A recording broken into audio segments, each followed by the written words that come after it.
ओम नमो भगवते वासुदेवाय। ओम नमो भगवते वासुदेवाय। ओम नमो भगवते वासुदेवाय। ओम नमो भगवते वासुदेवाय। ओम नमो भगवते वासुदेवाय। ओम नमो भगवते वासुदेवाय। नारायणं नमस्कृत्यं नरं चैव नरोत्तमं देवीं सरस्वतीं व्यासं ततो जयमुदीरयेत्।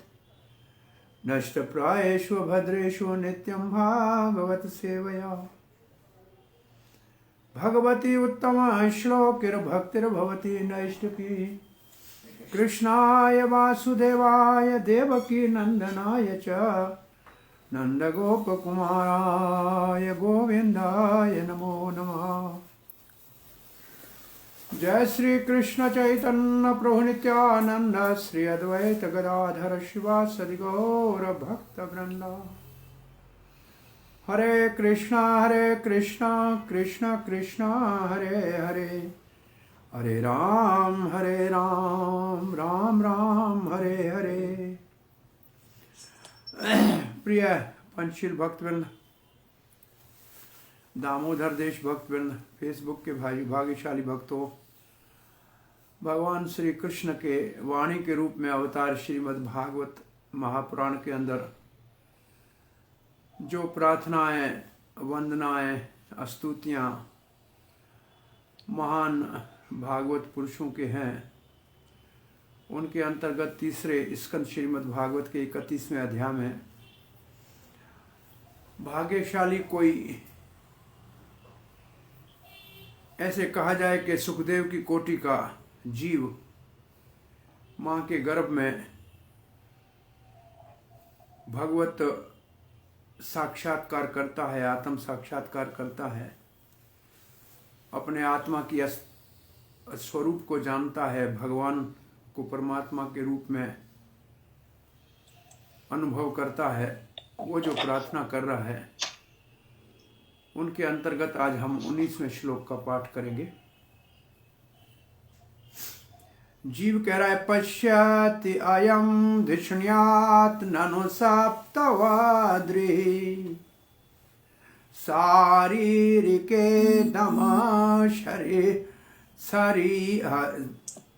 दमाशरीयः अपरस्वदेहे यत सृष्ट्या समतम अहम पुरुषं पुराणम् पश्यै बहिर्हृदये च चैत्यम् इव प्रतीतम्। इसमें जीव का भाव है कि एक तो नाना प्रकार के जोनियों में, अलग अलग जोनियों में जो जीव होते हैं उनको केवल अपने दुख और सुख का अनुभव होता है बस। स्वदेह अपर, जो दूसरे हैं, अपर दूसरे, मुझसे अलग जो दूसरे हैं, मतलब मानव शरीर से अलग जितने और शरीर हैं 84 लाख में, अपरे। स्वदेह अपने ही देह में, अपने ही शरीर के दुख और सुख की अनुभूति करते हैं। पश्यते अयम दिष्ण्याम, दिष्ण्याम का मतलब बुद्धि। मैं अपनी बुद्धि से इस शरीर में, जो मानव का शरीर मुझे आपने अभी दिया है, इसमें मैं बुद्धि से निश्चित रूप से समझ सकता हूं ये शरीर मेरा तो 7 धातुओं से, ये तो 7 शरीर के पर्दे हैं, चमड़ी से लेकर हड्डी मांस से लेकर रक्त आदि जो भी है, ये सब सप्त चर्म जो उसके हैं। और शारीरिक का अर्थ है कि वो केवल मानव को छोड़ के दूसरे शरीर के दुख और सुख को ही केवल जानते हैं। दम शरीरी का मतलब ये जो शरीर है जिसमें शम दम, मन और इंद्रियों को वश में किया जा सकता है, वो केवल मानव शरीर में किया जाता है। तो ये उनसे अलग है। तो इस शरीर में क्या करना चाहिए? बोला उन शरीर में तो ये नहीं किया जा सकता, केवल अपने दुख सुख का अनुभव होता है। पर मानव शरीर मिले तो क्या करना चाहिए? यथा सृष्ट्या असमतम, जब ये शरीर हमको मिला है तो फिर हमको क्या करना चाहिए? तम, उस भगवान का, अहम, मुझको, पुरुषम पुराणम, जो आदि पुरुष है भगवान। पुरुषम का मतलब दो अर्थ होते हैं, एक तो व्यक्ति है और एक भोक्ता है। और पुराणम का मतलब उससे पहले कोई नहीं है, जो आदि पुरुष है। पश्य बाहर, उसको मैं बाहर भी देखता हूं और हृदय में भी देखता हूं। मेरे हृदय में भी वो विराजमान है और बाहर भी विराजमान है। चैत्यम एवं प्रतीतम, और चैत्यम का मतलब वैसे चेतना होती है। और चेतना में झूठी चेतना अगर हो जाए तो झूठा अहंकार हो जाता है। तो चेतना का अधिदेव प्रतीतम, प्रतीत हो रहा है मुझे। तो इसका हिंदी अनुवाद अगर देखेंगे तो श्रीधर पाद लिखते हैं, प्रभो संसार के ये पशु पक्षी आदि अन्य जीव अपनी मूढ़ बुद्धि के कारण अपने शरीर में होने वाले सुख दुख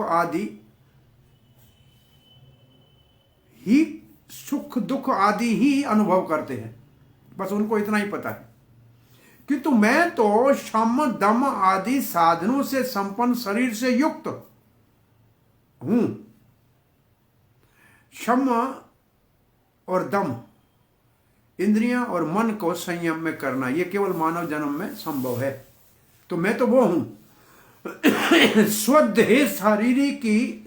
हाँ, अतएव आपके द्वारा प्रदत्त विवेक युक्त बुद्धि के द्वारा, आपने जो हमको बुद्धि दी है धिष्ण्यम बुद्धि दी है, जो विवेक, जिसमें विवेक है, विवेक बुद्धि का कार्य होता है, जिससे अच्छे बुरे का पता लगता है, सही का गलत का पता लगता है, जीव और शरीर का पता लगाया जा सकता है और भगवान का पता लगाया जा सकता है। ऐसी विवेक युक्त बुद्धि के द्वारा आप पुराण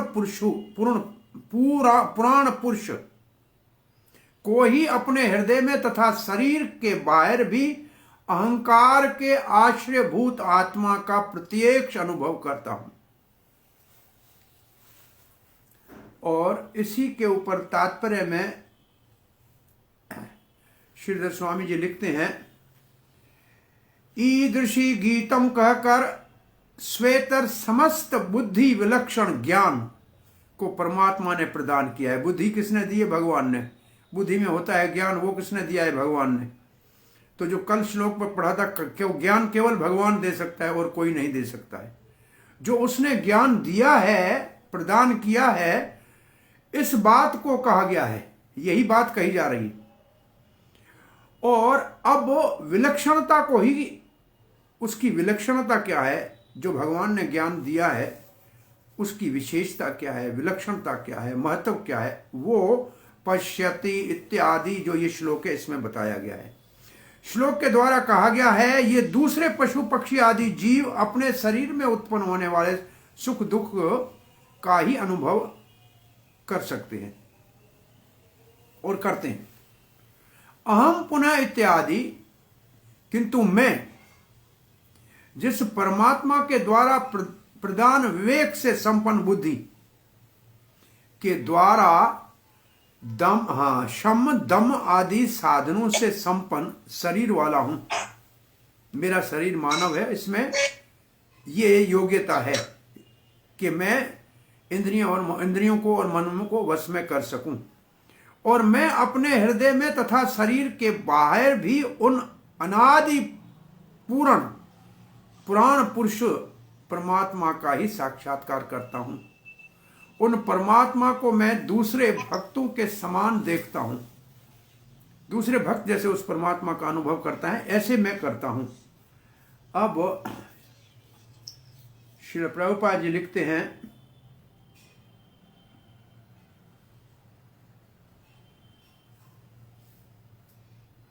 दूसरे जीव 84 लाख जोनियों में केवल तत्कालीन क्या उनको पसंद है, क्या उनको पसंद नहीं है, क्या चाहिए क्या नहीं चाहिए, क्या सुख है क्या दुख है, उसी शरीर के अंदर उसी का अनुभूति करते हैं, उसी विशेष शरीर में।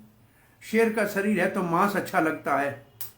प्रभुपाद जी कहते थे आप सुअर को हलवा दो तो नहीं खाएगा, विष्टा खाएगा, तो उसको वही अच्छा लगेगा। उस शरीर में जो अच्छा लगता है, जो बुरा लगता है, उतना ही उसको पता है। परंतु मुझे तो मानव शरीर मिला है जिसमें इंद्रियों को और मन को वश में करके, और विशेष रूप से प्रभुपाद जी कहते हैं,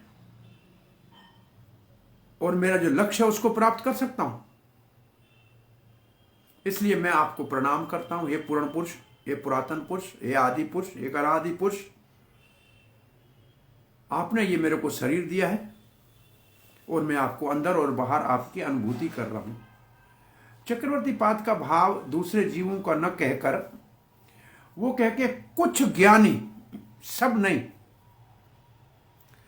जिनको आपने, आप तो सबके लिए ज्ञान देते हैं, लेकिन उनमें से जिन्होंने ज्ञान को धारण किया है, जो आप ही केवल ज्ञान दाता है, जिसने उस ज्ञान को धारण किया है, वो अपने मन और इंद्रियों को वश में कर लेता है।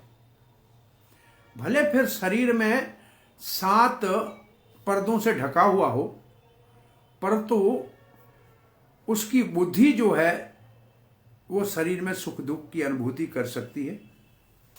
परंतु मैं भगवान आपको देखता हूं, जो बुद्धि देने वाले हैं, जिसको अंदर और बाहर देख रहा हूं, वो असल में चित्त के नियमिक है, चित्त को कंट्रोल करने वाले हैं, चित्त के देवता हैं। और चित्त को मतलब चेतना। तो चक्रवर्ती का भाव पशुओं का नहीं देकर बुद्धिमान व्यक्ति की बात कर रहे हैं। वो चक्रवर्ती बात कहते हैं, भगवान की अनंत कृपा की स्मृति करके, उसका विचार करके, उसी भगवान की कृपा को अधिक विस्तार से यहां जीव कह रहा है। मानव जन्म जब मिल गया, मानव शरीर मिला है, तो भले पर्दे तो वैसे ही है सब शरीरों के ऊपर 7, परंतु इसमें बुद्धि विशेष है। कुछ भाग्यशाली, ये जो 11वें श्लोक में कल बात कर रहे थे, कुछ भाग्यशाली जिनको पूर्व जन्म का कुछ संस्कार होता है, तब मां के गर्भ में अपने पूर्व काल के जन्मों की अनुभूति और आत्मज्ञान का प्रकाश होने से अनुभूति होती है, वो ज्ञानी हो जाता है, दम शरीर ही हो जाता है। कोई भाग्यशाली होगा जो मन और इंद्रियों को वश में कर लेगा। अपने लिए कहते हैं सामान्य जीव के मैं तो पापी हूं, परंतु आपने जो बुद्धि दी है, यत सृष्टिया, जो आपने बुद्धि दी है, और जो आप चित्त के देवता हो, चैत्यम, चेत के देवता है वासुदेव, अहंकार के देवता है संकृष्ण, और बुद्धि का देवता चित्त, बुद्धि, मन, प्रद्युम्न और अनिरुद्ध, ये है मन और बुद्धि के देवता। वैसे ये 4 जो अंतःकरण है भागवत में, अन्य स्थानों पे इन 4 इनको कहते हैं 4 अंतःकरण, 4 अंदर की इंद्रियां, मन, बुद्धि, अहंकार और चित्त और चेतना। तो चेतना का अधिपति वासुदेव है। ये चतुर्व्यूह इन 4 अहंकार के, 4 सूक्ष्म शरीर के देवता है, अधिदेव है। अधिदेव है क्या मतलब उसके स्वामी है।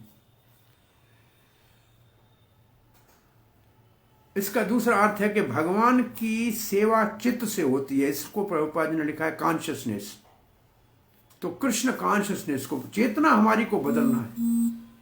चेतना जो इस वक्त दूषित है, भौतिकवादी चेतना है, उसको कृष्ण भावना भावित करना है। तो वो चेतना को भगवान में लगाना है, और उस चेतना से बाहर भगवान को मंदिर में विग्रह के रूप में, मूर्ति के रूप में देखा जा सकता है, और हृदय में परमात्मा के रूप में देखा जा सकता है। और ये बात चक्रवर्ती पाद कहते हैं 11वें श्लोक में करके आए हैं। तो अलग अलग जीव भले मानव शरीर माँ के गर्भ में आए, लेकिन उनकी अनुभूति अलग अलग होती। श्री प्रभुपाद जी श्रीधर स्वामी के भाव को अनुभाव को लेते हुए कहते हैं कि जीव 84 लाख जोनियों में भ्रमण कर रहा है। फिर एक उदाहरण देते हैं, जैसे कोई फूल है, पहले कली में होता है, फिर थोड़ा बड़ा होता है, फिर अंकुर होता है, फिर उसमें सुगंध आती है, खुशबू आती है, उसमें टाइम लगता है। ऐसे ही 84 लाख जोनियों में जिससे से खुशबू आती है, जो पूर्ण रूप से विकसित है, वो मानव का शरीर। ये ऐसा शरीर है जिसमें चेतना पूर्ण रूप से विकसित है। यहाँ जो सुगंध की परिभाषा, जो सुगंध का उदाहरण दिया गया है, खुशबू का उदाहरण दिया गया है, सौरभ का उदाहरण दिया गया है फूल की, वो है चेतना। तो चेतना संकुचित होती है पेड़ आदि में, और चेतना विकसित होती है मानव के शरीर। इसके बीच में चेतना, पक्षी में चेतना, पशु में चेतना अलग अलग है, लेकिन विकसित होते होते मानव तक आते आते चेतना परिपूर्ण रूप में विकसित हो जाती है। और प्रभुपाद जी कहते हैं फिर ऐसी चेतना जो है, उसी से ही व्यक्ति अपना इस आवागमन को, जन्म मृत्यु को, संसार के दुख को निवारण करके और सदा सुख की प्राप्ति के लिए भगवान के चरण कमलों का शरण ले। ये उसके चेतना के विकसित का महत्व है। और प्रभुपाद जी कहते हैं भाग्यशाली कोई जीव, ये चक्रवर्ती पाद का भाव है, कोई भाग्यशाली जीव माता के गर्भ में अपने मानव शरीर के महत्व की अनुभूति करता है और समझता है कि ये शरीर, अन्य शरीरों में भी मैं गया हूं, बहुत नाना शरीरों में मैं जोनियों में गया हूं, उनमें ये ऐसी बुद्धि नहीं है जो भगवान ने यहाँ मेरे को अब बुद्धि दी है, और अब जैसी मेरी चेतना विकसित हुई है ऐसी पहले कभी नहीं थी। वो ऐसा अनुभव करता है। दूसरे शरीर में तो केवल अपने दुख सुख का ही अनुभव होता है, परंतु अब जो है उसमें क्या सोचते हैं, बोला इतना ही सोचते हैं उसमें, जैसे कहा जाता है उसमें इतना ही सोचते हैं। क्या सोचते हैं? खाना कहाँ है, सोना कहाँ है, बच्चे कहाँ पैदा करना है। वो जो 4 चीजें हैं वो पशुओं में है, आहार निद्रा भय मैथुन्य पशु भी समाना। आहार निद्रा भय मैथुन्य पशु भी समाना। खाना पीना ये तो सबको पता है, कहाँ मिलेगा, कैसे खाएंगे, परंतु मानव जो शरीर है, भगवान की कृपा से ऐसी चेतना विकसित हुई है कि अब हम अपनी आत्मा का अनुभव भी कर सकते हैं और करना चाहें, और परमात्मा को पाने के लिए साधन भी कर सकते हैं।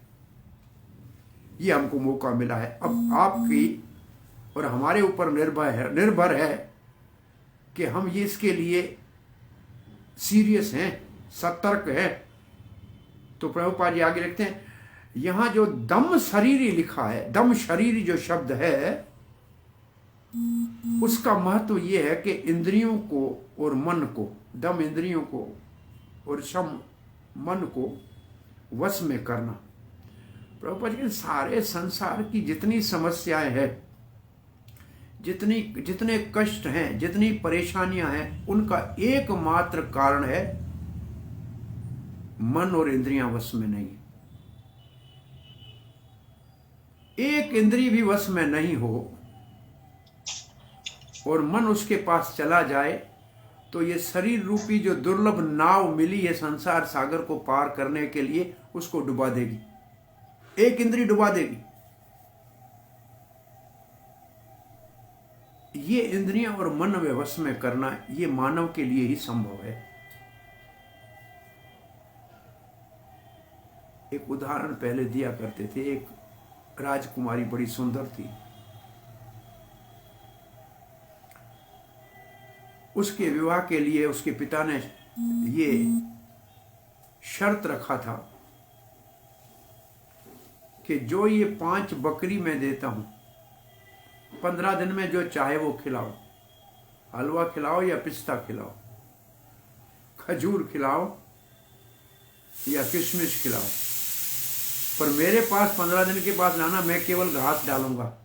बकरियों ने घास में मुंह डाला तो आपको जेल में, और बकरियों ने नहीं खाया तो ये कुमारी आपको प्राप्त होगी। कई राजकुमार आए, बकरियों को जो चाहे वो अच्छे से अच्छा पदार्थ खिलाया पिलाया, परंतु घास देख के बकरियां मुंह डालने लगी। एक राजकुमार निश्चित रूप से राजकुमारी को पाना चाहता था, परंतु सबको जेल में डालते हुए देख के भयभीत हो रहा था, दुखी था। तो एक बकरी चरावने वाले ने कहा, क्यों महाराज दुखी हो? बोला ऐसा बात, बोला बकरी लाओ मेरे को दे दो, 15 दिन के बाद मैं आपको बकरी दूंगा। बकरी घास में मुंह नहीं डालेगी। वो क्या करता था, बकरी को एक बार घास खिला के अच्छी तरह से पानी पिला के और फिर घास डालता था, बकरी आ लेती थी, उसको 2 दे के सर के ऊपर 2 लाठी मारता था। दोबारा आई, 2 मारी, 3 दिन तो बकरी आई। चौथे दिन के बाद बकरी घास को दूर से दोबारा डालते हुए देखती खाने के बाद, तो उधर से दूर भाग जाती, लाठी तो देख ही नहीं, उससे तो पहले भाग जाती। 15 दिन तक बकरी को अच्छी तरह से अनुभव हो गया।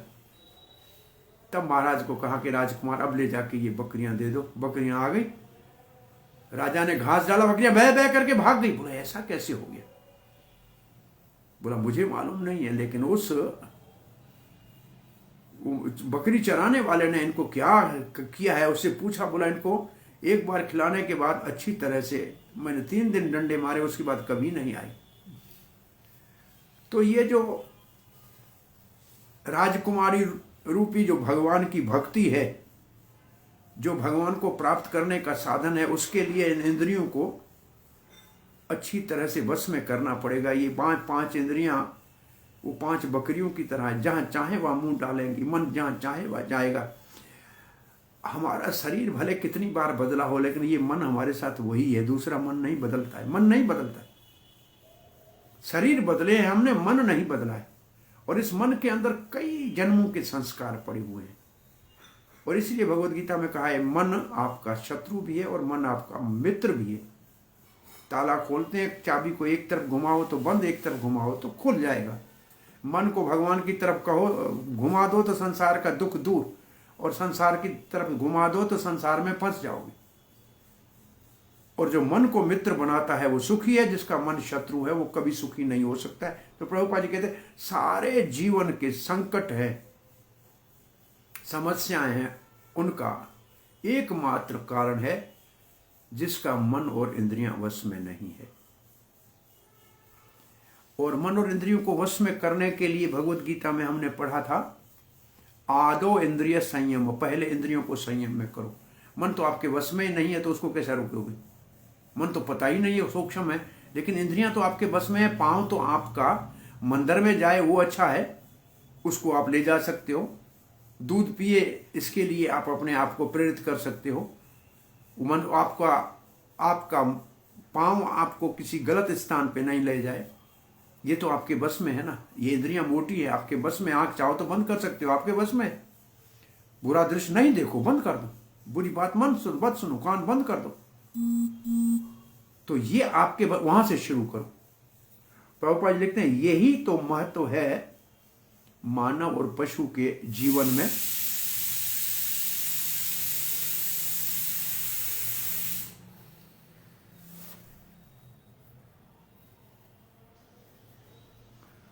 मानव में प्रभुपाद जी कहते हैं एक सभ्यता है। मानव में सभ्यता है। देखो कपड़े पहन के मानव घूमता है, किसी पशु को देखा है कभी कपड़े पहन के घूमता हुआ? मानव ने अपने लिए स्कूल कॉलेज खोले हैं, पढ़ने के लिए विद्या का व्यवस्था की है। पशुओं के लिए कुछ है? तो डिसेंसी प्रभुपाद ने लिखा है, सेंस ऑफ डिसेंसी है ह्यूमन बीइंग्स में। और इंद्रियों को संयम है। कितना भी आदमी गिरा हुआ, लेकिन बाहर कुछ मर्यादा है, कुछ मर्यादाएं हैं मानवता में। उनका तो अभी धज्जियां उड़ चुकी है। इससे तो हम कभी कहते हैं पशु जो है सुबह सवेरे उठ जाते हैं, लेकिन मानव नहीं उठता।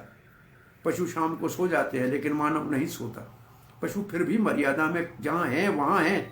हमने तो मर्यादाओं की धज्जियां उड़ा दी। प्रभुपाद कहते इंद्रियों को वो वश में करने के लिए योग का अभ्यास करना पड़ेगा। और कौन सा योग? वो सबसे अच्छा योग भक्ति योग है। बोला इंद्रिय योग के अभ्यास से होगा क्या? बोला पहले तो अपनी आत्मा की अनुभूति करो और फिर परमात्मा का दर्शन करो और उसके साथ अपने संबंध को स्थापित करो। और ये सब कुछ संभव है जिसकी मन और इंद्रियां वश में है।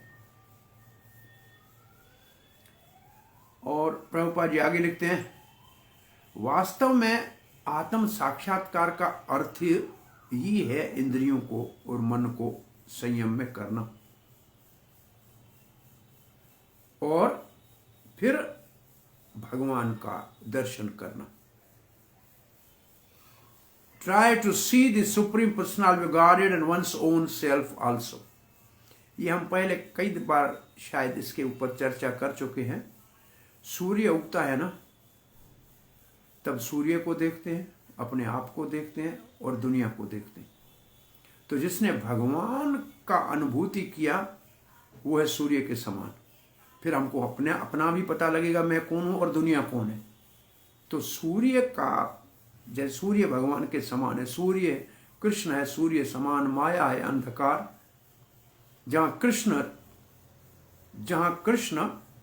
जहां सूर्य तहां नहीं अंधकार, जहां कृष्ण तहां नहीं माया अधिकार। माया को वहां अधिकारी नहीं है जहां श्री कृष्ण है। और प्रभुपाद जी आगे लिखते हैं कि पुराण शब्द जो इस श्लोक में आया है, पुरुषम पुराणम, पुराण का मतलब अनादि। तो गोविंदम आदि पुरुषम, जो सबसे आदि है, अनादि है, वो भगवान श्री कृष्ण गोविंद है। और जो सब कारणों का कारण है, सर्व कारण कारणम। और गीता में तो भगवान ने कहा है, आप सब हमेशा पढ़ते आ रहे हैं कि हम सब जीव भगवान के अंश हैं। और ब्रह्म संहिता में भी ये कहा गया है कि भगवान सब कारणों के कारण है। तो वेदांत सूत्र में भी यही कहा गया है कि जन्माद्यस्य यतः, ये सृष्टि में जो कुछ भी है वो सब भगवान से आता है, भगवान पालन करते हैं, सब भगवान में समा जाता है। और भगवत गीता में भी कृष्ण भगवान श्री कृष्ण कहते हैं, अहम सर्वस्य प्रभव मत सर्वम प्रवर्तेति मत्वा भजते मां बुधा भाव समन्वितः। इसमें संबंध भी है, संबंध ज्ञान भी है, अभिधेय भक्ति का साधन भी है और प्रयोजन भगवान का प्रेम है। उन तीनों का वर्णन इस एक श्लोक में है। अहम सर्वस्य प्रभव, ये है भगवान का ज्ञान, इसको कहते हैं संबंध ज्ञान। भगवान ही सारी सृष्टि के उत्पत्ति का कारण है। प्रभव का मतलब सर्जन, चाहे ब्रह्मा से लेके शंकर से लेके सबकी सृष्टि भगवान करते हैं। अहम प्रभव सर्वस्य, अहम सर्वस्य प्रभवम मत सर्वम प्रवर्तते इति मत्वा भजन्ते। भजन्ते का मतलब मेरा ही भक्ति करते हैं, मेरी सेवा करते हैं, ये अभिधेय। इति मत्वा भजन्ते माम बुद्धा भाव है प्रेम की परीक्षा, प्रयोजन। बुद्धिमान प्रेम से मेरी सेवा करते। एक ही श्लोक में सारे वेदों का सार, 3 तत्व, 3 सिद्धांत, संबंध ज्ञान जिसके द्वारा भगवान को प्राप्त किया जाए वो साधन अभिधेय, और प्रयोजन जो हमारे इस सारे साधन का परम लक्ष्य है प्रेम। ये तीनों एक श्लोक में है। इसी को कहते हैं प्रभुपाद जी, इसी को कहते हैं आत्म साक्षात्कार। जो तीनों तत्वों को जाने, संबंध ज्ञान को जाने, साधन अभिधेय को जाने और प्रयोजन परम पुरुषार्थ को जाने।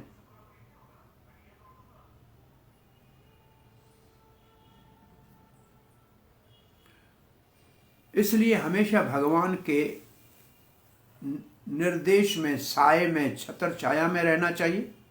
कभी भी स्वतंत्र बनने की मूर्खता करके संसार में भटकना नहीं चाहिए। 20वें श्लोक का पाठ करने जा रहे हैं। सोहम वसन्नपि विभो बहु दुखवासम गर्भान्न निर्जग्मिषे बहि अंधकूपे यत्रोपयातम उपसरपति देव माया मिथ्यामति यद अनुसंश्रुति चक्रम एतद।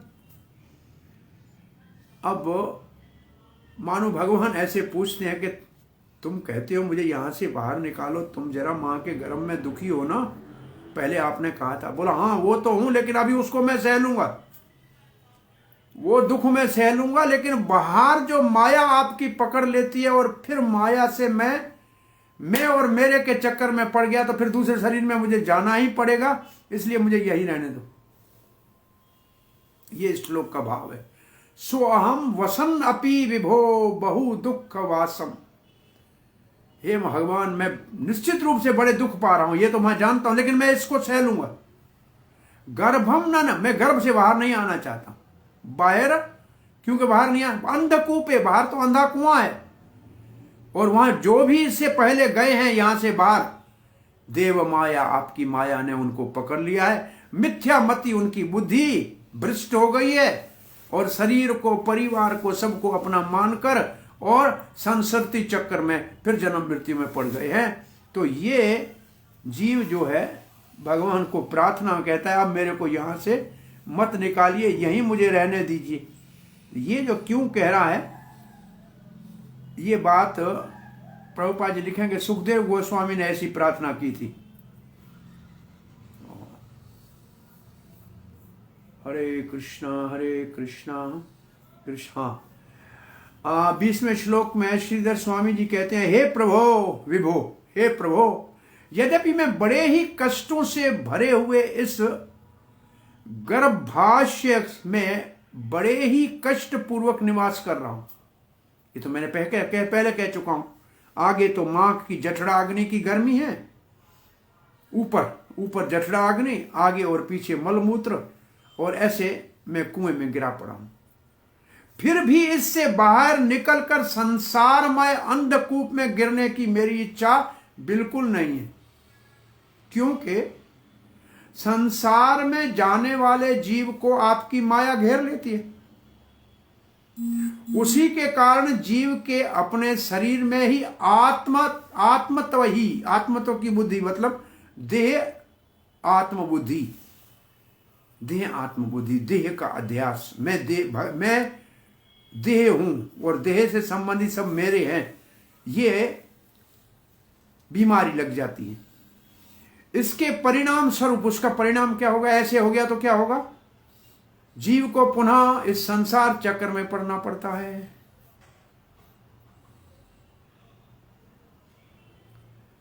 आत्मा शरीर से भिन्न है, इस बात का ज्ञान नहीं होने के कारण संसार जन्य उद्वेग का वर्णन करते हुए जीव मोक्ष मार्ग को ही निश्चय, इसका मतलब अब जीव कहता है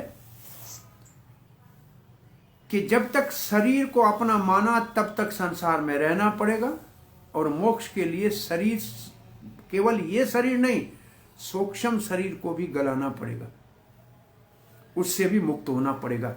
तो सो अहम इत्यादि 2 श्लोक, एक ये और दूसरा श्लोक, वो कहता है कि हे प्रभु, यह गर्भ में निवास बड़े ही कष्टों से भरा हुआ है, फिर भी इस गर्भ में निवास करने वाला मैं इससे बाहर नहीं निकलना चाहता हूं।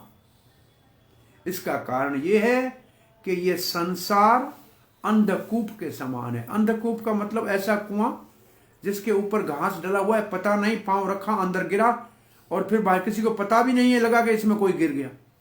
इसको कहते हैं अंधा कुआं, जिसके ऊपर घास पड़ा होता है, नीचे कुआं होता है, पता नहीं लगता है, सीधा जाते जाते गिरा, अंदर तो गया, और फिर ऊपर घास पड़ा है, कोई देखेगा भी नहीं कि गया है अंदर। अंधकूप के समान है। इस संसार में गए हुए मनुष्य को आपकी माया घेर लेती है। इस माया के ही कारण जीव की अपने शरीर में आत्मत्व की मिथ्या मति हो जाती है। वो अपने शरीर को ही आत्मा मानने लगता है। इसी की ये बुद्धि मिथ्या है, ये बुद्धि झूठी है, ये अहंकार झूठा है, और उसके कारण पत्नी पुत्र इत्यादि संबंध के कारण मनुष्य संसार चक्र में पड़ जाता है। ये है चक्र श्रीधर स्वामी जी का भाव। अब अपन अपने श्री प्रभुपाद जी के भाव का श्रवण करते हैं।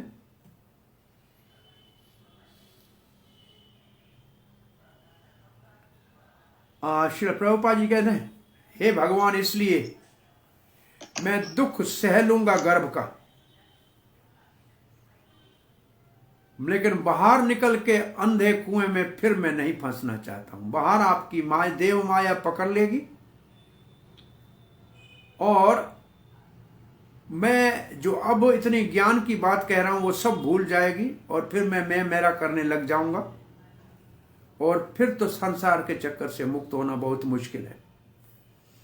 इसके बाद कपिल देव कहते हैं कि कैसे बच्चे का जन्म हुआ और कैसे वो सब कुछ भूल जाता है। वो जन्म लेते ही, मां के गर्भ से निकलते ही रास्ते में उसका सारा ये ज्ञान लुप्त हो जाता है और बाहर निकल के रोने लगता है और सब इसको अपना अपना कहने लगते हैं। तब से वो मैं मेरे के चक्कर में पड़ जाता है। चक्रवर्ती बात देखते हैं, निश्चित रूप से मैं दुखदायक स्थान में पड़ा हुआ हूं, परंतु मैं इस गर्भ से बाहर नहीं निकलना चाहता हूं, क्योंकि आपकी माया बाहर पकड़ लेगी अंध कुएं में और फिर मेरी मति भ्रम हो जाएगी शरीर में और फिर चक्कर में पड़ जाऊंगा।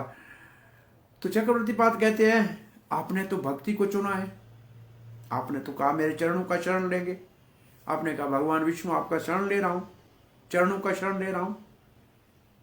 अब तो आप दुख से दुखी हो रहे हो, भक्ति भी करोगे और दुखी भी हो रहे हो, और आपने मुझे कहा इस दुख से मुझे निकाल लो। आपने यही तो प्रार्थना की है कि मैं महीने गिन रहा हूं, मुझे निकाल लो, तो मैं आपको बाहर निकाल लूं, आ जाओ बाहर। नहीं नहीं नहीं, जीव कहता नहीं नहीं, बाहर इससे ज्यादा अधिक दुख है, यहां से अधिक दुख बाहर है। बोलो क्या दुख है बाहर? आपकी माया उपसरपति। उपसरपति का मतलब है चारों ओर से ऐसे पकड़ लेती है और जो भी यहां से गया है उपयातम, यहां से जो पहले निकले हैं ना वो सब फंसे हुए, और उस माया के कारण मैं और मेरा ये मिथ्यामति होती है और फिर दोबारा जन्म लेना ही पड़ता है। श्री प्रभुपाद जी लिख रहे हैं कि जब तक जीव मां के गर्भ में तो बड़ा दुखदाई है, इसका वर्णन हो चुका, परंतु वहां उस दुख में उसको चेतना आ गई प्रार्थना करने की, भक्ति के भाव उत्पन्न हो चुके हैं और भगवान से संबंध स्थापित हुआ है, उसको प्रार्थना कर रहे हैं। परंतु अब वो कहते हैं कि मैं बाहर नहीं निकलना चाहता हूं क्योंकि आपकी माया बाहर मुझे पकड़ लेगी। तो माया क्या है? माया वो है जो असली चीज को छुपा दे और नकली चीज को दिखा दे।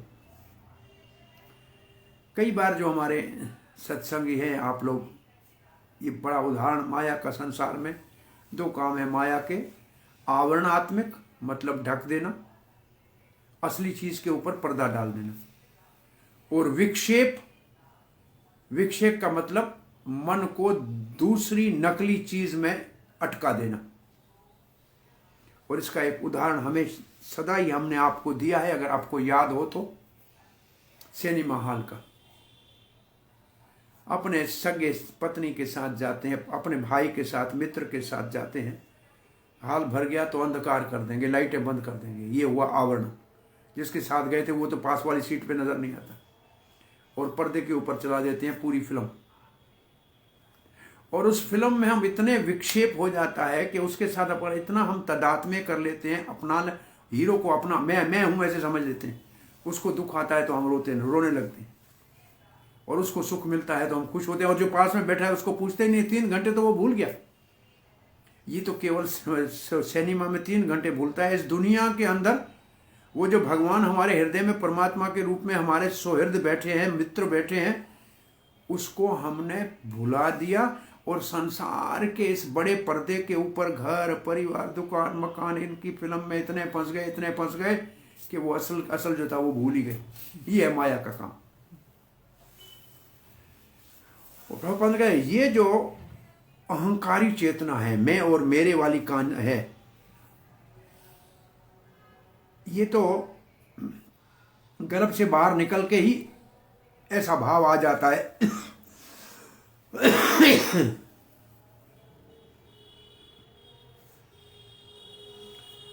ये चेतना बंधन का कारण है, और सही चेतना है कि मैं भगवान का नित्य दास हूं और मैं जीव हूं, आत्मा हूं, मैं शरीर नहीं हूं। और ऐसा जिसको ज्ञान होगा उसके अंदर वैराग उत्पन्न होगा। जिसको ये ज्ञान होगा उसको वैराग होगा। ज्ञान नहीं होगा तो वैराग नहीं होगा। ज्ञान से वैराग होता है। और वैराग के भी एक बहुत अद्भुत अर्थ है, विशेष राग। जिस भगवान को चाहते हैं उसमें हो जाती है आसक्ति। ये हुआ विशेष राग, वे राग।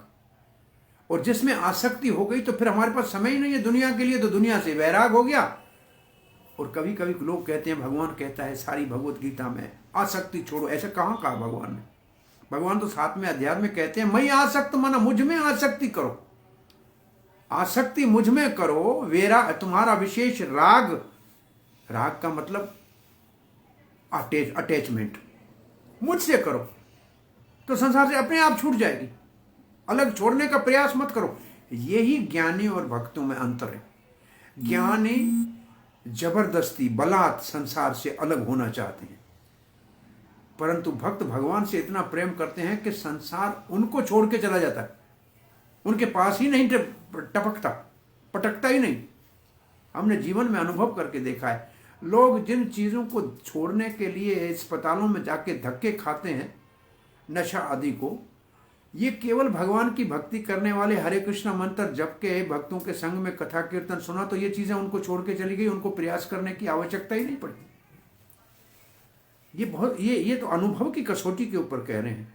तो ये जो प्रभुपाद जी यहाँ लिख रहे हैं, और जो वास्तविक ज्ञान है वो हमारे को वो चेतना देगा, और उस चेतना के द्वारा हमारे अंदर वैराग उत्पन्न होगा। और चेतना महाप्रभु तो आए ही निज वैराग भक्ति योग निज वैराग विद्या, वैराग की विद्या और निज भक्ति योग सिखाने के लिए भगवान श्री चैतन्य महाप्रभु पधारे। तो माया से प्रभुपाद जी उदाहरण दे रहे सुखदेव गोस्वामी, इसलिए हमने कहा था सुखदेव की कोटि के जीव मां के गर्भ से बाहर निकलने की इच्छा नहीं रखते। सुखदेव माता जी के गर्भ में आया, अपनी वाटिका अथर्व की कौन से ऋषि की पुत्री वाटिका के गर्भ में आया सुखदेव जी।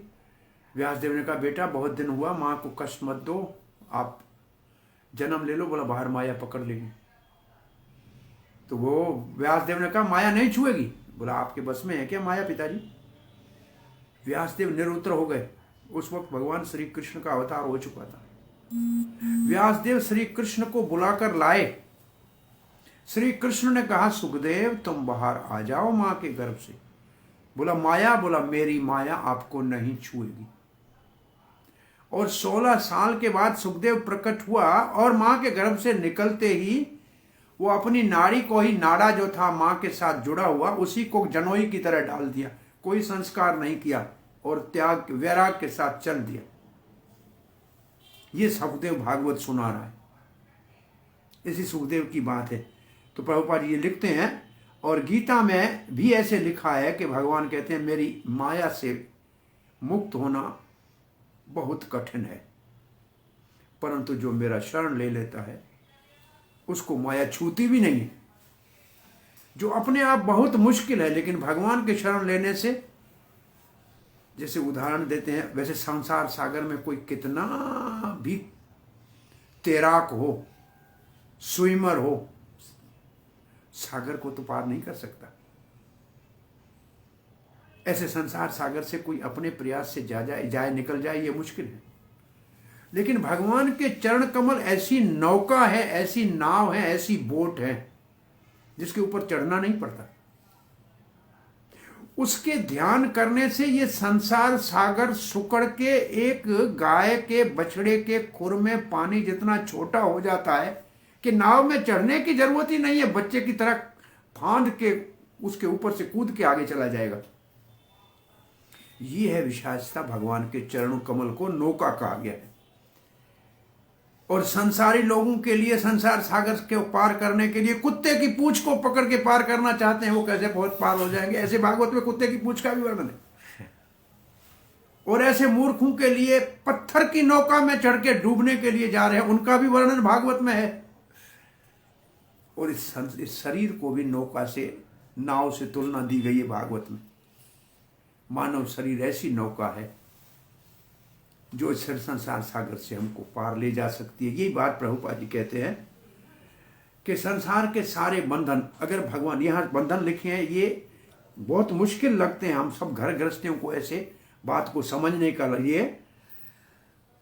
जो लिखा है यहाँ, पत्नी, पुत्र, समाज, मित्र, प्रेम, इसमें जो फंस जाता है। इसलिए भगवत गीता के 13वें अध्याय का ध्यान रखना चाहिए। वहां भी ये लिखा है, गृह, पुत्र, ये सब में फंस गया, वो फंस गया, और जो बच गया वो ज्ञानी है। लेकिन उधर प्रभुपाद ने एक बड़ी अच्छी बात लिखा है, घर गृहस्थी, पुत्र हो, पत्नी हो, परिवार हो, मित्र हो, धन हो, पर 4 चीजें अगर घर में वो करता है।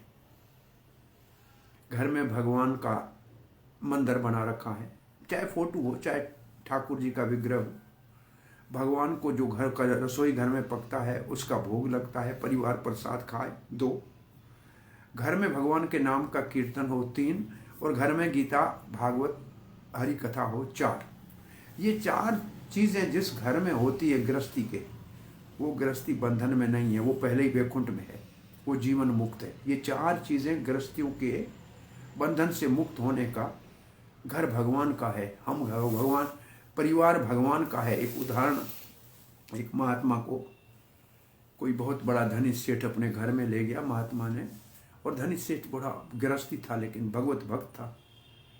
महात्मा ने बंगले को देखा, बड़ा कोठी तो बड़ी अच्छी बनाई है सेठ जी। बोला, महाराज मैं तो कहाँ साथ लाया नहीं, भगवान ने दिया, आप संतों की कृपा है, उसकी है, हम तो बैठे हैं इसमें किराएदार। अंदर गए, बड़ा अच्छा सा डेकोरेशन, फर्नीचर, फिक्सचर बड़ा सुंदर सजाया है। महाराज हमारा नहीं, ऊपर वाले ने आपकी कृपा से दिया है। अरे परिवार देखा, पत्नी बड़ी सेवादारी, पुत्र बड़े आज्ञाकारी, बड़ा वाह वाह, ऐसा ऐसा आपका अच्छा परिवार, बड़ा भगवान का, मैं तो इनकी देखभाल करता हूँ। अंदर एक छोटा सुंदर सा मंदिर बना हुआ था गोपाल जी का। बोला, आपका मंदिर? बोला, हाँ ये मेरा है, मंदिर मेरा है, गोपाल मेरा है, बाकी सब भगवान का है। ये है सदगृहस्थी की दृष्टि, सदगृहस्थी की दृष्टि और चेतना ये है। सब कुछ भगवान का है लेकिन भगवान मेरा है, ये बुद्धिमानी है। जिसने भगवान मेरा है तो सब कुछ मेरा है, क्योंकि मैं भगवान का हूं। ये जो बुद्धि है, इसकी बात, इसको समझना चाहिए। कभी लोग पूछते हैं कि, ये अंतिम श्लोक है इस श्रृंखला का, मैं समझता हूं, कभी लोग पूछते हैं कि क्या करें पुत्र परिवार, ऐसे मैं समझो मेरा है, भगवान का है, मेरे को पालने के लिए दिया है, मेरी सेवा है, मैं कर लेता हूं, बस हो गया। सब कुछ को भगवान के साथ जोड़ दीजिए तो समस्या का समाधान हो गया। चेतना को बदलना है। जाते हैं बाजार में, अच्छा लगता है पपीता के आम, मन में आए कि पत्नी के लिए ले जाऊं कि बेटे के लिए ले जाऊं, तो हुआ बंधन, मैं खाऊं तो भी हुआ बंधन। उसी चीज को, अरे आज तो भगवान को ये भोग लगेगा, तो मुक्त हो गए। काम तो वही है, खरीद के लाना है, काटना वैसे ही है, लेकिन भगवान को पहले रख दिया तो आपके जीवन की सारी समस्याओं का समाधान हो गया।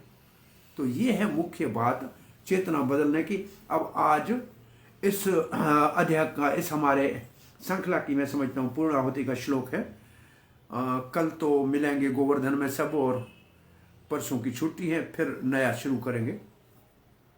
तस्माद् अहम विगत विकला उद्धवरिष्य, हाँ, तस्माद् अहम विगत विकल्व उद्धरिष्य, आत्मानमासु तमसः सुहृदात्मैव, भूयो यथा वयसनम् एतद् अनेकरन्ध्रम्, मा मे भविष्यद् उपसादित विष्णुपाद।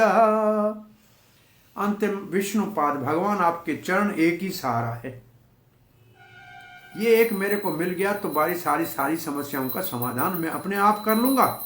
तस्माद इसलिए अहम विगत विकल्प उदरीश, इसलिए जितनी भी मुझे दुख है परेशानियां हैं उससे मैं मुक्त हो जाऊंगा। कैसे? बोला जो आपने मुझे बुद्धि दी, आत्मानम असौ, जो आपने सुहृद आत्मा एवं आपने बड़ी कृपा करके मुझे बुद्धि दी है जो, उसके द्वारा। और फिर बार बार मैं अब शरीरों के चक्कर में नहीं पड़ूंगा। तो भाई तुम्हारे पास है क्या साधन? बोला विष्णु के चरण कमल, बस एक साधन काफी है और किसी चीज की आवश्यकता नहीं। तो इस श्लोक का भाव सुनते हैं और फिर आगे बढ़ते हैं।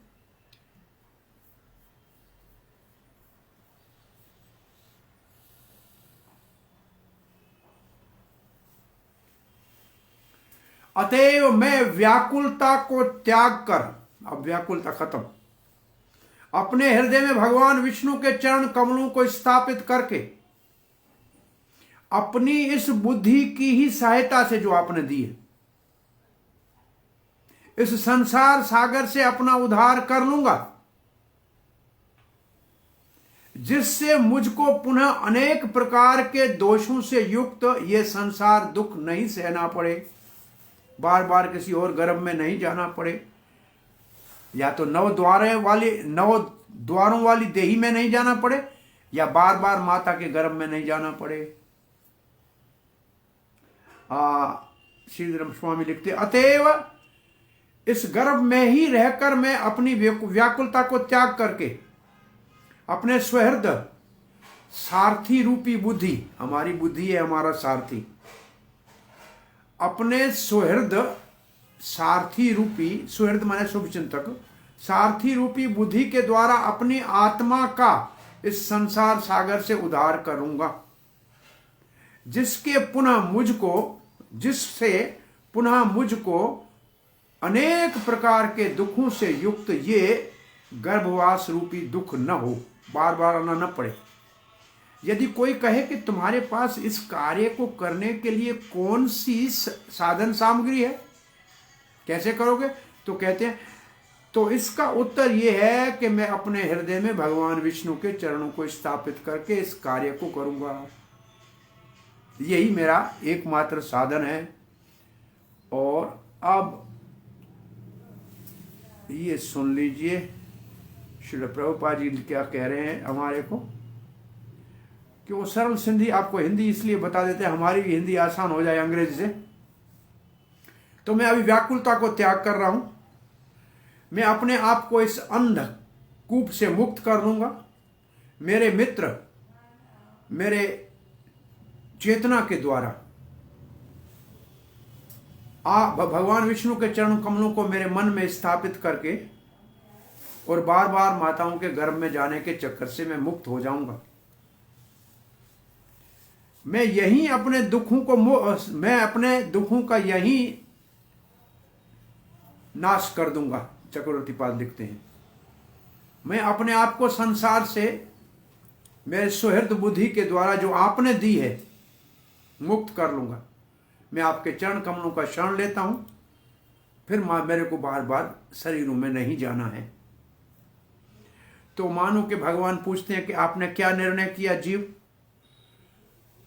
तो कहता है, मैं इस गर्भ में रहते हुए भी व्याकुलता को त्यागता हूं। इसको मैं सह लूंगा, त्याग कर दिया, मैं छोड़ दिया। मैं अपने आप को मुक्त कर लूंगा संसार से, तमस संसार मुक्त कर लूंगा। कैसे? बोला वो बुद्धि जो सारथी है, जो आपने दी है। इसका मतलब बुद्धि योग जिसको भगवान देता है वही भगवान के धाम जा सकता है। आपने जो बुद्धि दी है उसको मैं सारथी बनाऊंगा।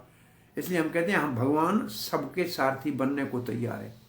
जो अर्जुन का सारथी बना और कुरुक्षेत्र के युद्ध से अर्जुन को जिसने पार किया, वो श्री कृष्ण बुद्धि के अंदर विराजमान होके हमारा सारथी बन के इस शरीर की रथ को भी संसार सागर से पार कर सकता है। वो सबका सारथी बनने को तैयार है। उसको स्वीकार करने के लिए अर्जुन की तरह हमको शरणागत होना पड़ेगा। अर्जुन ने तो 7वें श्लोक के दूसरे अध्याय में कह दिया, शिष्यस्ते हम साधिमाम त्वाम परपनाम, मैं आपका शिष्य हूं, मुझे शिक्षा दीजिए, मैंने आपका शरण लिया। तो अर्जुन ने सारथित्व संभाल लिया और अर्जुन की समस्याओं का समाधान हो गया। तो सारथी रूपी बुद्धि के द्वारा जो आपने मेरे को दिया है, अब मैं दुर्भाग्य से फिर गर्भ हूं, मैं नहीं भटकूंगा अनेक रंध्रम, दोबारा ये 9 द्वारों वाली देही में नहीं जाऊंगा, बार बार माताओं के गर्भ में नहीं जाऊंगा। बोला आपके पास इस अभ्यास करने के लिए साधन क्या है? बोला भगवान के चरण कमलों के सुमरण से, श्रवण से और कीर्तन से। श्रील प्रभुपाद लिखते हैं, श्रील प्रभुपाद जी कह रहे हैं हमारे को,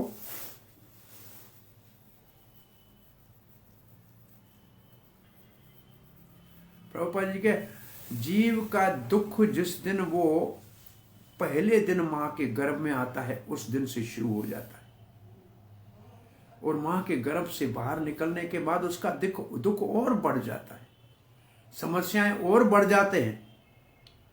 और जैसे वो थोड़ा थोड़ा बड़ा होने लगता है,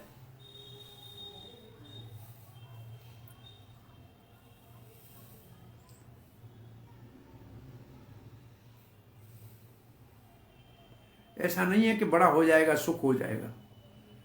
थोड़ा बड़ा होता है तो जबरदस्ती माता पिता पकड़ के स्कूल भेज दे, वो जाना नहीं चाहता है बेचारा, और ऊपर पर किताब की बस्ता लाद के भेज देते हैं। और क्या उसका हालत होता है जब वो पढ़ के आता है, फिर कहाँ क्या उसका जीवन में कहाँ सुख का कब सुख है? प्रभुपाद जी लिखते हैं अच्छे से अच्छी बात ही है, बेस्ट थिंग इज दिस, कि हमारे को कृष्ण भावना को जागृत करना चाहिए। और यहां बताया गया है उपसादित विष्णुपाद, ये है साधन एकमात्र, उपसादित विष्णुपाद। इसका अर्थ है कृष्ण भावना का जागृत करना। भगवान की कृपा से जो हमको बुद्धि मिली है मानव में, उस बुद्धि से कृष्ण भावना को जागृत करना चाहिए, तो फिर जन्म मृत्यु से बच जाएंगे। और ये कृष्ण भावना में जो भावित हैं कि निश्चित रूप से कृष्ण की कृपा से इस संसार सागर के सारे संकटों से मुक्त हो जाएंगे। ये सच है कि मां के गर्भ से निकलते ही माया पकड़ लेती है, लेकिन प्रभुपाद जी कहते ट्रिक ये है, परंतु एक ट्रिक है, एक आपके पास एक ऐसा जादू है। क्या है जादू? कृष्ण भावना में भावित हो जाओ, तो फिर कैसी भी परिस्थिति आएगी आपको विचलित नहीं कर पाएगी। और ये बात भगवत गीता में लिखी हुई है। यहां प्रभुपाद जी ने जो 6ठे अध्याय में मन आपका मित्र और शत्रु है, यहां बुद्धि को लिखा है। यहां लिखा है बुद्धि उसका मित्र भी है, उसका शत्रु भी है। क्योंकि यहां बुद्धि इसलिए लिखा है उस भाव को, वही बात यहां कही है, सुहृद आत्मे नएव, सुहृद आत्मे नएव। सुहृद का मतलब शुभ चिंतक, और मेरी अपनी बुद्धि। आत्मा का अर्थ बुद्धि भी होता है, मन भी होता है, शरीर भी होता है। जैसा जैसा जहां कॉन्टेक्स्ट होता है वैसा उसका अर्थ निकलता है। हमारी बुद्धि भगवान की व्यक्तिगत सेवा में लग जाए, पूर्ण रूप से कृष्ण भावना भावित हो जाए और इसी मार्ग पे आगे चले तो मुक्ति का मार्ग, मुक्ति तो भक्ति के पीछे हाथ जोड़ के खड़ी होती है कि मेरे को सेवा दो। जैसे महारानी के पीछे सेवकाएं चलती हैं ना, ऐसे भक्ति के पीछे मुक्ति चलती है। अब प्रभुपाद जी ये ऐसा एक तात्पर्य है जिसमें 2 बार हरे कृष्ण मंत्र पूरा लिखते हैं। कहते हैं इसलिए कृष्ण भावना में आगे बढ़ने का जो साधन है वो है हरे कृष्णा कृष्ण कृष्ण हरे हरे, हरे राम राम राम हरे हरे। इतना करने से सदा के लिए जन्म मृत्यु के चक्कर के ऊपर प्रतिबंध, स्टॉप फॉर गुड, कभी नहीं आना पड़ेगा। आगे प्रभुपाद लिखते अब एक प्रश्न उठता है। क्या प्रश्न है? माता के गर्भ में एक बच्चा कैसे पूर्ण रूप से कृष्ण भावना भावित हो गया? प्रभुपाद जी इसका उत्तर दे, क्या उसके पास साधन था? किस साधन से वो कृष्ण भावना भावित हुआ? वैसे यहां थोड़ा सा ये यादगिरी दिलाते चले कि मां के गर्भ में अभिमन्यु ने चक्रव्यूह को तोड़ना सीख लिया था, माँ के गर्भ में सीखा था। प्रहलाद महाराज ने माँ कयादु के गर्भ के अंदर नारद देव के भक्ति के उपदेश को पूर्ण रूप से धारण किया और बाद में भी उसको याद था। तो ये ऐसा होना संभव है। ये दो उदाहरण तो हमारे सामने पड़े हैं और ऐसे और कई उदाहरण मिल जाएंगे जिनका उल्लेख न भी हो। तो यहाँ प्रभुपाद जी उनके पास क्या था, तो उसका उत्तर देते हैं, बस कोई जरूरत नहीं है, एक भगवान विष्णु के चरण कमल। विष्णु का मतलब है जो सर्वव्यापक व्यापक है, सब जगह जो है, उसको विष्णु शब्द का अर्थ है वसति सर्वत्र। तो यहाँ कृष्ण विष्णु एक ही बात है। माँ के गर्भ में भी भगवान के चरणों का सुमरण हो गया, माया से मुक्त हो गया। उसको और कुछ बाहर की भौतिक वस्तु किसी बाहर की चीज की जरूरत नहीं है भगवान की भक्ति करने के लिए। बस इसी से काम हो जाएगा। निरंतर भगवान का सुमरण करो। फिर दोबारा लिखा प्रभुपाद ने एक तात्पर्य में 2 बार, हरे कृष्णा कृष्ण कृष्ण हरे हरे, हरे राम राम राम हरे हरे। कहते हैं ये तो मां के गर्भ में भी जपा जा सकता है।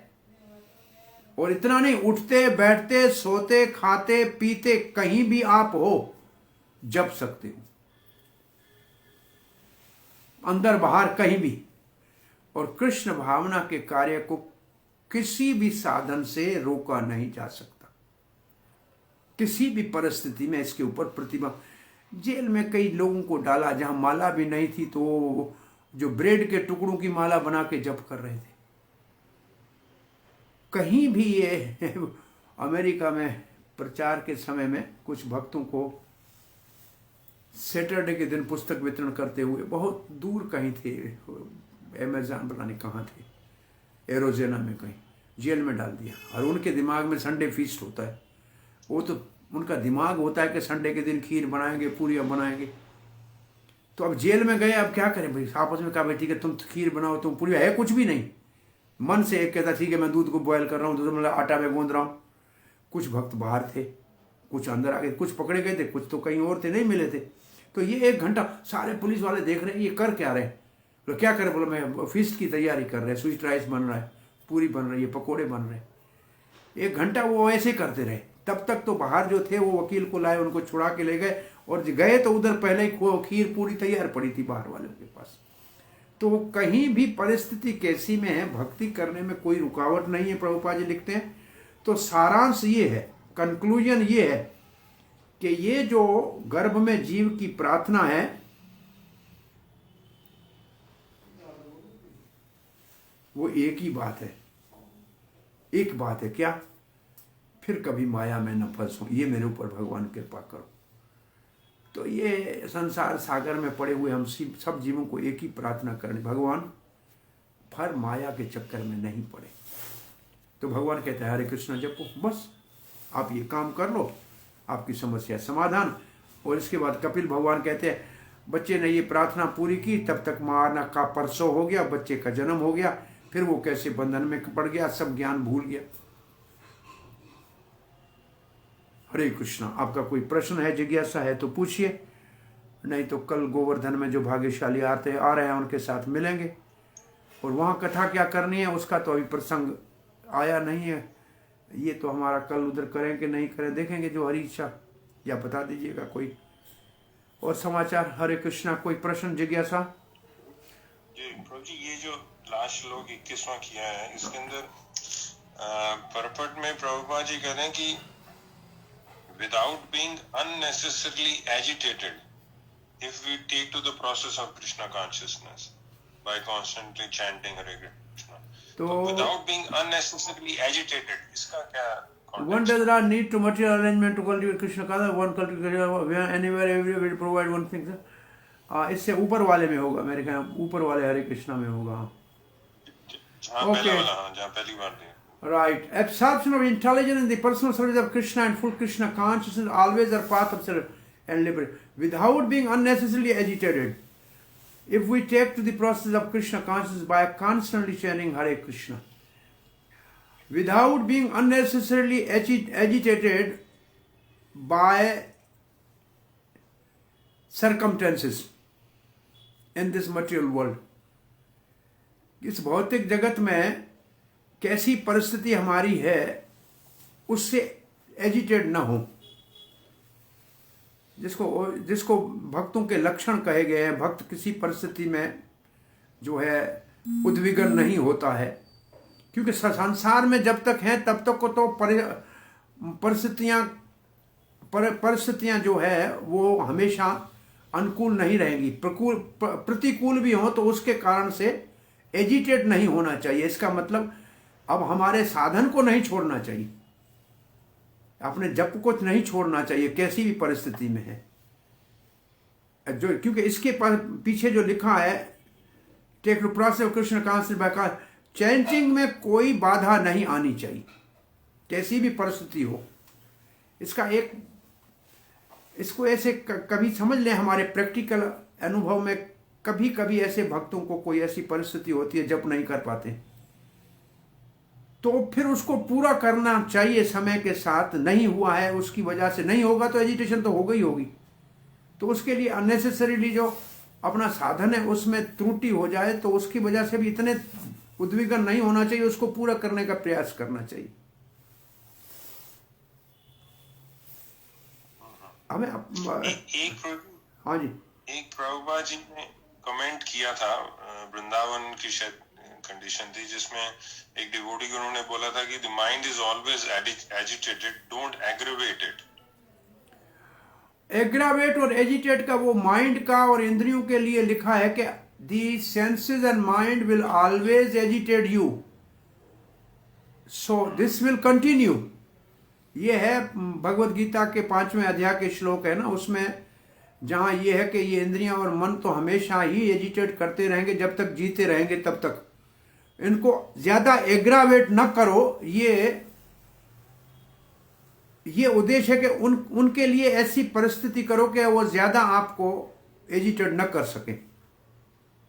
उसका उदाहरण विशेष रूप से ये देते हैं, ब्रह्मचारी आदि है, उनको ब्रह्मचारियों के संग में ही रहना चाहिए। अच्छी बाढ़, अच्छे संग में रहेगा तो वो अच्छी एक बाढ़, जैसे खेत के अंदर पौधों को सुरक्षित रखने के लिए बाढ़ होती है तो उनको कोई खराब नहीं कर सकता है। ऐसे हमारे साधनों के अच्छे संग में रहेंगे तो बाहर का कोई प्रभाव नहीं होगा। ये हो गया एग्रावेट न करना। एग्रावेट न करना मतलब अच्छे संग में रहना। एजिटेशन तो निश्चित रूप से होती रहेगी मन की, इंद्रियों की, ये तो निश्चित है, लेकिन इस unnecessary agitation without being unnecessarily agitated, if we take to the process unnecessary agitation की बहुत सी है। अब देखिए ये कोरोना काल में कितनी एजिटेशन लोगों को हुई, धंधा किसी का नहीं चल रहा है किसी, लेकिन इसी की वजह से कभी कोई कथा कीर्तन हमने बंद नहीं किया। आप समझो एक पहले मेरे ख्याल में 1-2 हफ्ता हम ऐसे रहे, पता नहीं क्या होगा, उसके बाद जैसे शुरू कर दिया तो ये हो गया अननेसेसरी एजिटेट नहीं हुए इस परिस्थिति से, हमने अपना कार्य चालू रखा। तो ऐसी बहुत सी परिस्थितियां जीवन में आएंगी जिनके वजह से मेरे को मालूम है, एक वक्त में पूरा 700 श्लोक भगवत गीता के पढ़ता था। वो मेरी ऑपरेशन होनी थी, अब मैंने बोला आज कैसे पढ़ूंगा। वो दूसरे दिन शाम को ऑपरेशन के बाद आने के बाद ठीक हुआ, मैंने पूरा वो पढ़ लिया कि वो परिस्थिति मेरे साधन के अंदर बाधा नहीं डाल सकती है, ऐसा विश्वास होना चाहिए। कभी रह गया तो दूसरे दिन डबल करके पूरा कर दिया। तो ऐसा है कि जीवन में दुख आएगा, तकलीफ आएगी, बीमारी आएगी और भी परिस्थितियां आएंगी, लेकिन इसकी वजह से हमारे साधन को कभी नहीं छोड़ना चाहिए। और उन चीज़ों को कम करने का एक ही साधन है, अननेसेसरी एजिटेशन से बचने के लिए, एग्रावेट न हो इसके लिए अच्छे संग में रहना चाहिए। ये इसका एक साधन है जो हमारे को समझ में आता है। जी ठीक है। हरे कृष्णा। हरे कृष्णा प्रभु जी। हाँ जी प्रभु जी, आपने अभी एक एग्जांपल दिया था ना, वो गॉड वाला, 5 गॉड्स थी और उसको प्रिंसेस को कहा था। तो हम लोग तो गॉड हैं यहाँ, तो इधर उधर जाते ही हैं, तो हम लोगों के लिए डंडा क्या है? ये हरि नाम कीर्तन सुनना और भजन करना और पाठ करना, यही हमारे लिए डंडा है, या हम लोगों को भी संग ज्यादा बढ़ाना चाहिए ताकि हम अपने मतलब पद से डिविएट ना हो? देखो, डंडा मारता है दूसरा, बकरी को डंडा मारा बकरी के संभालने वाले के, तो हमारे लिए डंडा होता है गुरुजी के हाथ में। वो हमारे को संयम में रखता है नेम से। हमारी इंद्रियों रूपी बकरियों को संयम में रख लेने के लिए गुरुजी नेम देता है। और उन गुरुजी के नेमों में एक मुख्य नेम है साधु संग, और दूसरा है, दो बातें महाप्रभु ने कही है, कीर्तनीय सदा हरि ही, और दूसरा है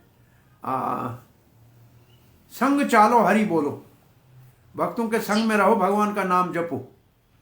ये एक सबके लिए सर्वसाधारण साधन है। इसमें रहेंगे तो बहुत सी मुश्किलों से अपने आप बच जाएंगे। जी। कीर्तनीय सदा हरि ही। हरे कृष्ण। धन्यवाद।